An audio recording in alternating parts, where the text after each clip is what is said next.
Hello everyone and welcome to this video. Now today I'm going to be doing an album review. I'm going to be taking a look at this record here today, which is the debut album by Amitri, self-titled debut album here. So yes, I'll just be doing my usual thing in this video, giving a bit of background information about the album, then showing you my vinyl copy of it here, and then looking at each of the album's tracks in detail. So as I said, this was their debut album released on the 6th of May in 1985. So the band had been going a couple of years. They'd formed in 1980, like out of a kind of like a school kind of project, like off like Justin Curry's, and they released their first single in 1983 on a Glasgow independent label called No Strings Records. Now, although this single was a flop, it didn't chart on either the national chart or like the indie chart. It did receive some press attention, including being single of the week in Sounds magazine. Now, shortly after this single came out, like the band's initial two guitarists, a guy called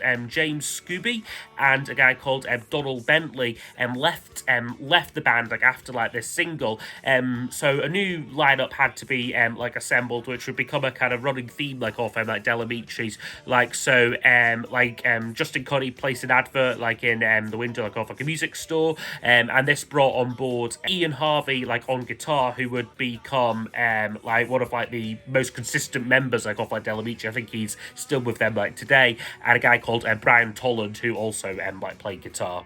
So following a 1984 Peel session, the band were signed up to Chrysalis Records, and initial sessions for the album took place in London with former television frontman Tom Verlaine like producing.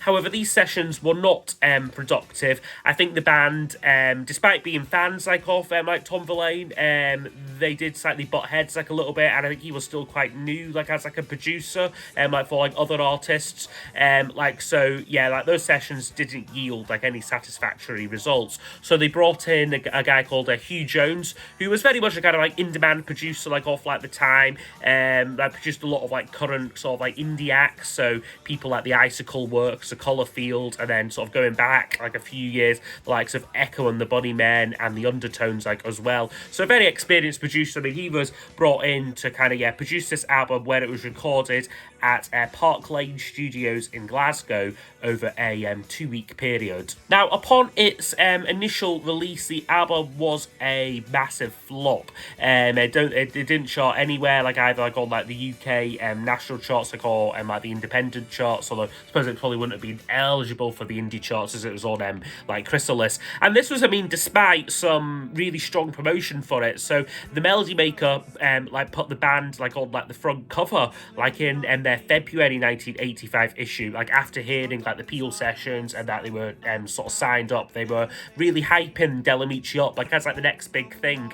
Like I think like the tagline like of like the article was the hottest new twang of 85. However, it was definitely the case that this cover feature came far too early, as they didn't have a single out, they didn't have an album out like to promote. So here was a band on the cover with literally no music out there, like aside from their debut single, which was already like 2 years old like by that point, and then it wouldn't be like another 2 months until the album came out, and then another 2 months after that until the first single for the album came out. So in terms of promotion, I mean, the promotion campaign for this album was a right mess. So I will now show you my vinyl copy of it here. And I must say, there's not a whole lot going on with the packaging of this one here. There's no gatefold to it. It's just the cover there. I do quite like the cover, but it's very different from all of Delamitri's future albums, which I think would feature the band like on like the cover, like on like every other album like they did. But this one here, like just this kind of cartoony kind of like image on it there. My copy doesn't have any inner sleeve with it. I'm not sure if some copies did, perhaps, like had lyrics on them, but my one doesn't.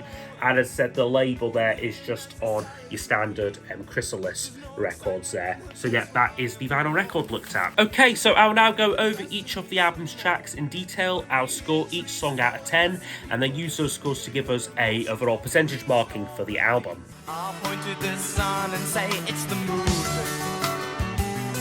So the album kicks off with a track called Heard Through a Wall. Now this one is, I guess, a bit of a low-key opener here. You've got a kind of quite a nice kind of jazzy, like infused like riff to kick off the album, and then some nice like acoustic guitar work. I do quite like the kind of like the dual guitar tones like all like this song here.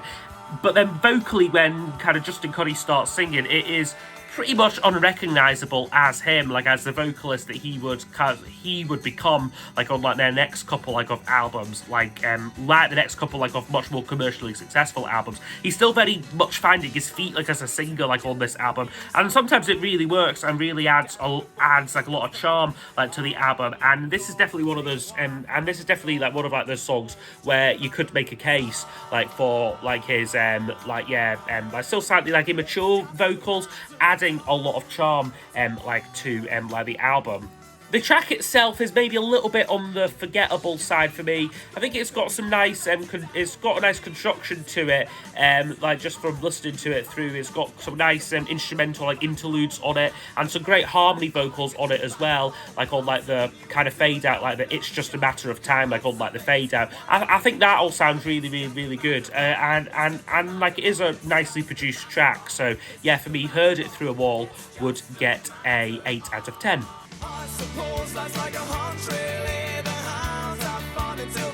And then the next track up is A Hammering Heart. Now this one here is a really great track here. It's a bit more immediate kind of, not quite post-punk, but it's definitely got that kind of, it's got a bit of a, it like moves along like at a pace, this one here. So really good guitar work on it, very kind of Johnny Marr-esque sort of guitar work on it. And Cuddy and like Justin Cuddy like on this one delivers a very fast-paced lyric very well, quite Costello-y, like in like a lot of ways, like with its quite cynical wordplay, like I suppose love lives in a dustbin behind the garden wall. You have to gravel on the ground and be pretty disgusting to find it at all, goes the first line, and it just sets up this kind of angsty track about kind of heartbreak and sort of like how like not one girl in this town will ever fall in love with me, he sings like on it like as well. So it's got this kind of teenage kind of angst to it, which I really like, and like I think like I've got like a lot of time for this track here. This was the second single taken from the album, and it's got a great little promo clip to it, really funny little promo clip, but like again as a single it didn't do anything. Because the former owner always keeps the keys. Okay, and then the next track up is called Former Owner. Now this one is a more of a kind of slower ballad, this one here, but it's a really nice, really tender track about essentially about like a woman who's kind of scarred from like a previous like relationship, possibly like an abusive one. He sings like on it like, and it's ironic that he promised he'd never let you go when he's left you used up and disturbed, but that former owner is keeping his word, he sings on it. So it's about kind of like not being able to kind of like forget like kind of like sort of like past trauma sort of thing. And I think it's a really nice kind of touching tender track, this one here, really nicely produced, and again some great harmony vocals like on it like here. So a really good track there, Former Owner. You're the sticks and stones girl, you're the fire and flames. Okay, the next track up is Sticks and Stones Girl. Now this one was one of the album's singles. I think this was the first single they released from it, and I've actually got the 7-inch to it here. So this one is a bit more of a kind of DIY kind of sounding track, this one here. It's really got a kind of youthful energy to it, like in like a lot of ways, with this quite bouncy bass line. Reminds me a bit of Norman Cook, like off like the House Martins, like which will come along like sort of like a year later kind of thing.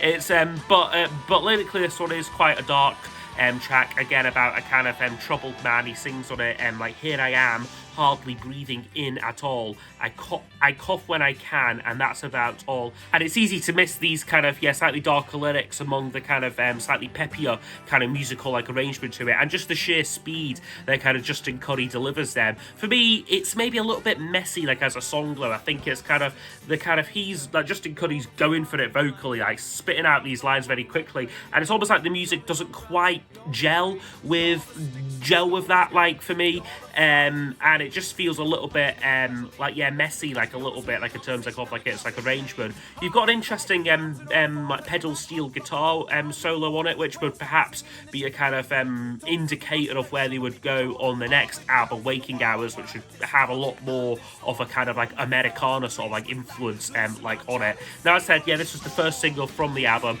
but again it wasn't released like until like the July of 1985, 2 months after the album. So I mean, it did nothing. A massive flop, like, once again. But you do get a nice wee picture, like, of, like, the band, like, on, like, the back of it there, which is the only picture of them, like, sort of, like, from, like, around this time, like, which is on any of the album or single artwork. So that's quite nice. So, yeah, Sticks and Stones Girl would get a 7 out of 10.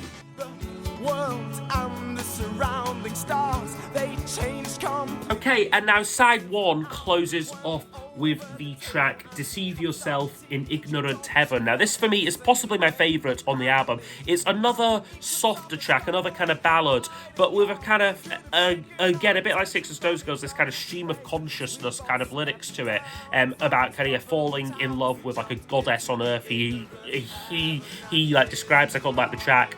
But sort of like, unlike many of the other tracks like on this album, which are quite cynical, this one does actually have quite a happy ending to it. He sort of sings, like, and not an eclipse of the sky, nor a colliding car could have shaken our attention from each other's face. As we both jumped down from our stubborn towers, we jumped into the ignorant heaven that is the lover's place, he sings on it. So yeah, kind of song about naive, sort of like young love, and Cuddy's kind of slightly nervous and kind of, yeah, immature, youthful vocal delivery, I think really fits like with like the lyrics and the feel like of like the song for me.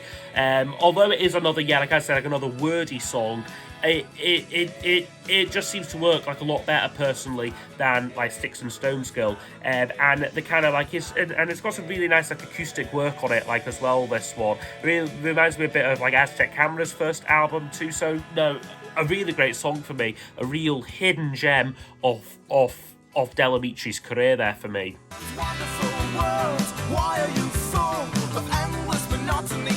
Okay, and then we flip over side 2 with the track called I Was Here. Now this one is a song basically about someone kind of, yeah, not enjoying their life or their kind of current sort of situation, with lyrics that you could easily imagine like Morrissey writing. He sings like on it like, and wonderful world, why are you full of endless monotony and tiresome fools? These people that surround me were damaged and done, and we were as compatible as swimming pools and slums. It's got some nice vocals on it as well, particularly towards the end, like off like the track, and it's just another really great, fun, upbeat song. I've read somewhere that this was earmarked as the first single from the album, but they decided to release like Sticks and Stones Girl like instead. So no, another solid track on the album for me. Making your way through an orange peel orchard, tracing your day from distance. And then that kind of goes very neatly into the next track, which is called Crows in the Wheat Field. Kind of there's a bass like a crossfade on it, and it almost feels like this song feels just like a continuation like off like the last one, which is a good like and bad thing. I mean, good, it gives the album a sense of flow, like, and like kind of continuity, but it does also make it feel like it is one big song, and they're very similar kind of instrumentation, similar pace on it, so it's very difficult to kind of pick out where this song begins and where like I Was Here like kind of like ends. But Crows in the Wheatfield is another solid track like on the album for me. It's about kind of growing up and kind of leaving a place and sort of like sort of changing, and that he sings on it like, and keep revising that picture in your mind when you left home and the crows behind, and the apples were sweet and the summers were long. So yeah, about kind of, yeah, looking back and kind of like in like a reflective mood like this one here. Again, another fast-paced track with a lot of lyrics packed in, so quite Dylan-esque, like, so like early Dylan or like Elvis Costello sort of feel to it. I mean, I must say it's not personally one of my favourites like on the album. I'll give it a 7 out of 10. I just feel like by this point the kind of sound and vibe of the album has been well established, and I mean tracks like this just don't quite have enough musical variation for me. I may be pleading, but there's no love nor fear in my eyes. Okay, next up is called Keepers. Now this one is another slightly like more like acoustic track about another kind of like troubled relationship with a kind of over controlling and kind of possessive kind of man like in the relationship, sung with kind of Costello style venom. He sings like on it, and I stroke your head just to feel what I own, whispering, will you be my property and not my disability, and why are you craving to be free from love's slavery, he sings on it. And you just have to like assume on this that he's singing from a kind of another person's perspective, or like a kind of like a character's sort of like perspective like on it. I mean, it's got a kind of nice acoustic flavour to it, this one here. It's pleasant, but but also a bit forgettable, like, as well. And it is the longest track, like, on the album. Stretches over well over 4 minutes, almost 5 minutes, this one, with a kind of overlong interlude. And, like, yeah, for me, it's probably my least favourite on the album overall. We stopped long ago, but I thought that it was just... Okay, next track up is a Ceasefire, and this one is a jaunty little number, but again with quite pessimistic lyrics. It's got that kind of light and shade sort of feel, like the whole album really. This one is about kind of not having control over your own life or like your own like destiny kind of thing. So again, some great wordplay like in it about kind of cutting paths right through our lives. We follow the blind man's bluff, like lorries follow white lines in the night, he sings on it. And it's got some great kind of like guitar work like on like the track again, and I think Cuddy's vocal like on this one does suit the song again. A slightly detached kind of vocal style works really well for me. So yeah, another really solid track there. Ceasefire will get an 8 out of 10. He remembered how she pulled him through disaster into laughter. Okay, and then we close the album with a track called Breaking Bread. Now this one is quite an interesting closer. It starts again quite jaunty, similar feel to the rest of the album, but then there's a slightly more kind of interesting middle section, like interlude, where it takes the track in a slightly different like direction. I mean, the most catchy bit like off like the song is probably like the vocal like interlude, which kind of takes like the track like to like its end. Like it's quite light on lyrics, this one, like I would say, and it's an okay song. It's just again maybe not quite as memorable as some of the other tracks like on the album. So yeah, it will get a 6 out of 10.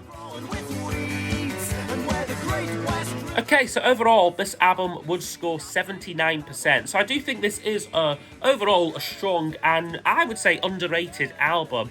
I think the first side is definitely the standout side. Like, you know, like there's so many great songs like on side one, from Hammering Heart to Former Owner, and then like Deceive Yourself, like as well. It's got a kind of youthfulness to it, a kind of angst and kind of teenage kind of like young young guy kind of like angst like to it, which I really like. Some great lyrical wordplay on it as well. It feels like a bit of like a clever kind of album, like in like some ways, but it's got that teamed with some quite acoustic and quite folk influence like in places, like as well, but also got this kind of, like as I said, like this angst, like an edginess, which they would soon lose like after this album, becoming a much slicker, much more radio friendly kind of outfit.